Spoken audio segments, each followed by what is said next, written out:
wujud yang nyata. Raih mimpimu juga cita-cita, generasi emas Indonesia. Profil pelajar Pancasila tanamkan di dalam dada. Profil pelajar Pancasila, cerdas berkarakter itu kita.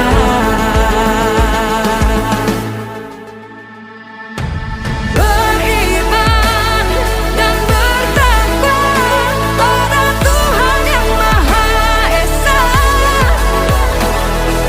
berakhlak mulia, berkebinekaan global kita. Gotong royong, berjiwa mandiri, berpikir kreatif dan bernalar kritis.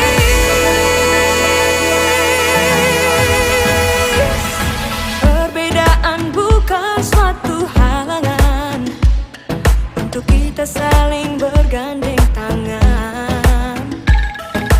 Bhinneka Tunggal Ika, semboyan negeri kita yang harus kita jaga bersama.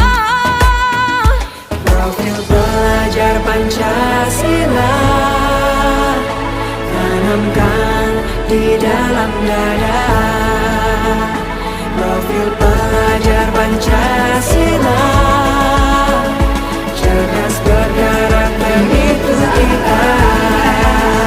SMP itu saya bertanya sama mereka mapel apa yang mereka suka, dan rata-rata dari 40 orang paling banyak 2 orang dalam satu kelas yang suka matematika, itu paling banyak. Ada dalam satu kelas 1 pun tidak suka matematika.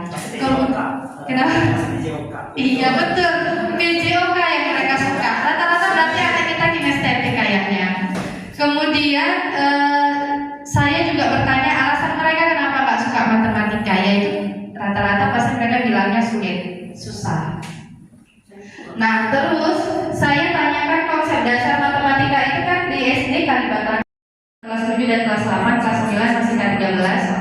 Nah berkolaborasi kami membuat program di mana program ini menurut kami akan berdampak pada murid, juga berdampak pada sekolah, dan sangat berdampak juga pada kami khususnya guru matematika. Karena sistem kami akan nanti mengikuti murid sampai mereka lulus. Jadi kan kalau kita Kumer ini udah fase D ya Bapak Ibu, fase D itu 7, 8, 9. Nah jadi kami akan ikuti murid itu sampai lulus, akan itu tetap gurunya. Jadi nanti dari kelas 7 sampai kelas 9 tetap saya gurunya. Dimana jadinya kami berpikir kalau kita buat program yang memudahkan kita nanti dalam mengajar. Jadi kami buatlah program yang multi level matematika. Kami ambil sumber daya manusianya karena kita berpikir berdasarkan aset. Kami ambil anak-anak yang unggul matematika, masing-masing kelas ada perwakilan. Kemudian kami minta mereka masing-masing anak untuk mentutor ke teman-temannya. Kalau misalnya mereka mengambil tutor ke teman-temannya, saya bilang nggak usah ambil jauh-jauh dulu, kita mulai dari dasar dulu yang mereka kemarin bilangnya hafal perkalian sampai mana. Karena itu konsep dasarnya, yang namanya matematika hierarki ya namanya. Kalau mereka tak paham ini, sampai ke atas-atasnya juga kita akan susah untuk mengajarkan ke mereka.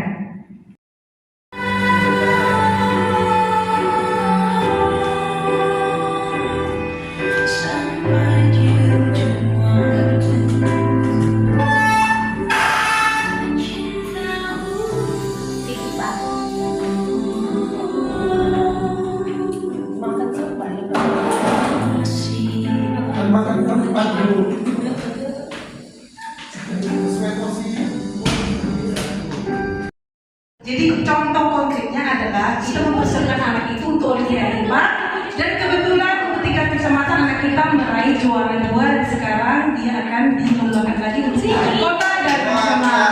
Kira-kira seperti itu ya Bapak. Contoh konkret yang sudah pernah Ibu rasakan dalam program ini. Contoh konkretnya jelas saya pernah merasakan kaget pada saat itu ada siswa yang tidak membawa surat Yasin pada hari Jumat karena surat Yasin. Nah hukuman saya adalah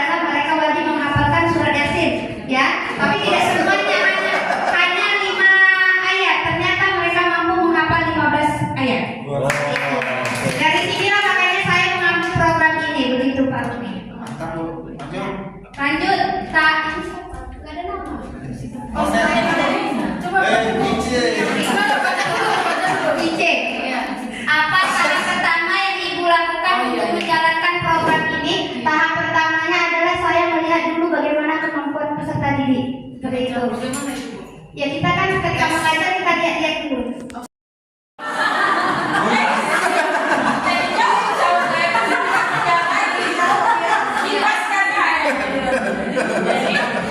Jadi hari ini juga pernah waktu PI 5 kemarin ya. Waktu PI 5 kemarin ini adalah ketakutan yang saya rasakan yang saya tanyakan kepada Ibu PI saya Bu Devi. Kampus kalau program ini tidak berjalan. Jadi saran dari Bu Devi adalah kita aktifkan kombelnya. Itu pakai kombelnya seperti itu. Jadi ketika program ini benar-benar sosialisasikan di kombel, kemudian kita aktifkan rekan-rekan guru tadi itu seperti kita mengaktifkan dengan murid. Artinya program yang kita buat itu ada dasar kepemilikan guru yang lain, bukan? Jadi itu bukan program gue, itu program lo, terserah lo mau jalan enggak seperti itu. Tapi kalau umpamanya kita bikin kepemilikan, artinya program ini kita rancang secara bersama. Kalau kita merasa itu adalah program kita, dirasa itu programnya pasti akan jalan. Karena kita memiliki program ini. Kemudian kalau salah juga ada namanya, tetap semangat, semoga programnya berjalan dengan baik. Kemudian dari Bu Evi lagi, sekolah siapa koordinator ramah lingkungan sebagai contoh, terima kasih Bu Evi untuk sarannya. Kemudian dari Pak Rudi, sangat simpel dan sehingga sangat simpel dan semoga dapat diimplementasikan secara konsisten dan kontinu. Terima kasih Pak Rudi dan saya kembalikan ke Bu Evi. Apa relevansi Pak? Lihat sini dong Pak.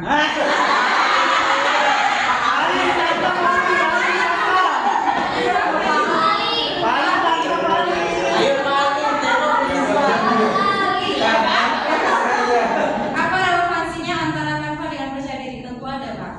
Dimana kita pembelajaran itu kita tahu monoton ya Bapak Ibu. Kita memberi tugas anak itu semua di dalam buku. Ya, makanya saya membuat program ini pembelajaran yang dikaitkan dengan digital Canva supaya kreativitas anak lebih ada di situ. Kemudian diferensiasi produknya juga bisa nampak dari situ Pak. Itu sih Pak. Terlima yang mampu di bidangnya dan guru-guru bidang yang lain, karena di sana juga ada guru olahraga dan guru agama. Jadi kita tetap berkolaborasi dengan mereka. Nah, strategi yang akan kami lakukan di situ, yang pertama sekali selain berkolaborasi itu menentukan, membuat jadwal atau perencanaan program yang matang. Karena program ini bukan hanya seperti ya udah 6 bulan berlangsung besoknya enggak lagi. Jadi kita continue Bapak Ibu. Dia itu berlanjut. Setelah kita membuat program, sudah kita libatkan orang tua, kita komunikasi dalam bentuk paguyuban. Kalau kita tidak bisa secara langsung untuk bertemu bertatap muka, kita gunakan paguyuban kelas itu. Selain itu, setelah ada pelaksanaan program itu sudah betul-betul matang, baru kita ada eksekusi program itu, kita pelaksananya. Setelah ada nanti siapa bagian ini kan sudah di dalam program itu, baru kita laksanakan program itu. Lalu kita minta, baik sekali 1 atau 2 bulan, kita minta kepala sekolah sebagai penanggung jawab istilahnya. Kalau dikatakan beliau sekolah itu yang tertinggi untuk melihat proses berjalannya program kita ini. Apakah kita memang di kelas itu hanya sehingga wajib kepada anak? Apa target kita ke depannya? Tentu sekali kita boleh juara dong di OSN kan gitu. Jadi sejauh mana sudah kemampuan kita dengan